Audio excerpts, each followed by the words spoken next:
नमस्कार। आकाशवाणी चंडीगढ़ से प्रादेशिक समाचारों के साथ मैं आशुतोष।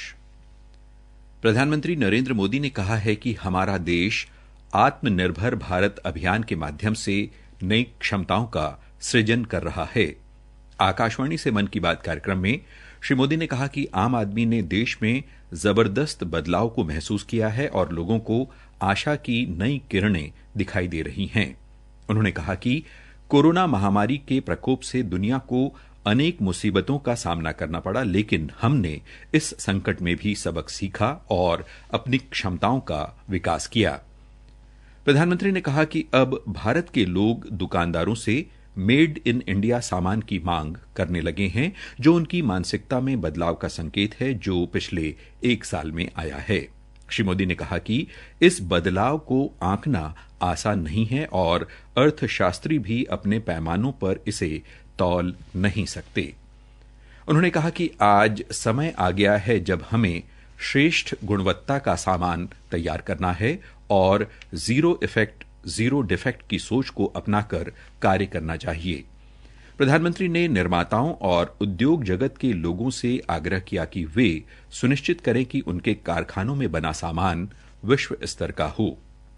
प्रधानमंत्री ने गुरु गोबिंद सिंह के पुत्रों साहिबजादा जोरावर सिंह और फतेह सिंह को नमन किया, जिन्हें आज ही के दिन दीवारों में चुनवा दिया गया था।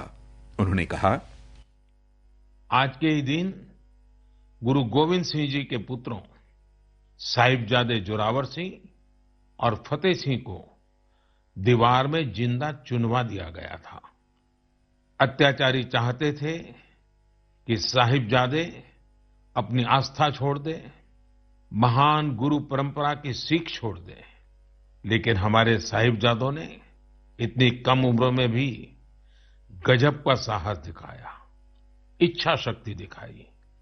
दीवार में चुने जाते समय पत्थर लगते रहे, दीवार ऊंची होती रही, मौत सामने मंडरा रही थी, लेकिन फिर भी वो टस से मस नहीं हुए।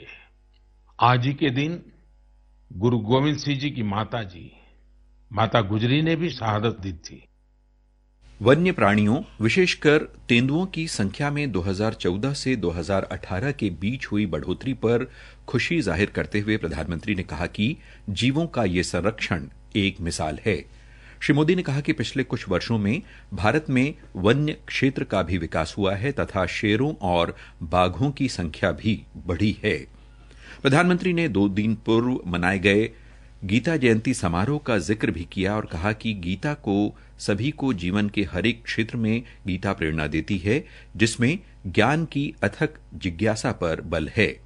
श्री मोदी ने गुरुग्राम के प्रदीप सांगवान की पर्यावरण संरक्षण के लिए किए जा रहे प्रयासों की सराहना की और कहा, गुरुग्राम के प्रदीप सांगवान 2016 से हीलिंग हिमालय नाम से अभियान चला रहे हैं।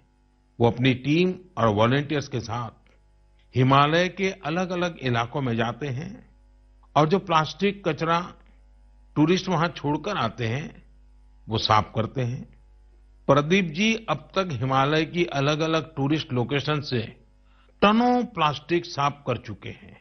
अपने आज के मन की बात कार्यक्रम में श्री मोदी ने कश्मीर के केसर को जियोग्राफिकल इंडिकेशन टैग दिए जाने का भी जिक्र किया, जिसे सरकार अंतर्राष्ट्रीय स्तर पर ख्याति दिलाना चाहती है। किसान संगठनों ने सरकार से अगले दौर की बातचीत के लिए मंगलवार को 11 बजे का प्रस्ताव दिया है। मीडिया को ये जानकारी देते हुए दिल्ली के सिंघू बॉर्डर पर स्वराज इंडिया के अध्यक्ष योगेंद्र यादव ने कहा कि सभी किसान नेता और संगठनों ने मिलकर तय किया है कि कृषि कानून से जुड़े मुद्दों पर केंद्र से एक और दौर की बातचीत की जाए। गुरुवार को केंद्र सरकार ने प्रदर्शनकारी किसान संगठनों को पत्र लिखकर वार्ता के लिए पुनः आमंत्रित किया था। फरीदाबाद पुलिस की क्राइम ब्रांच ने गांजा तस्करी के आरोप में एक तस्कर को गिरफ्तार किया है। पुलिस प्रवक्ता ने बताया कि आरोपी के कब्जे से 2 किलो 340 ग्राम गांजा पत्ती बरामद की गई है, जो वो मथुरा रेलवे स्टेशन से किसी अनजान व्यक्ति से लेकर आया था। इसके साथ ही प्रादेशिक समाचार समाप्त हुए।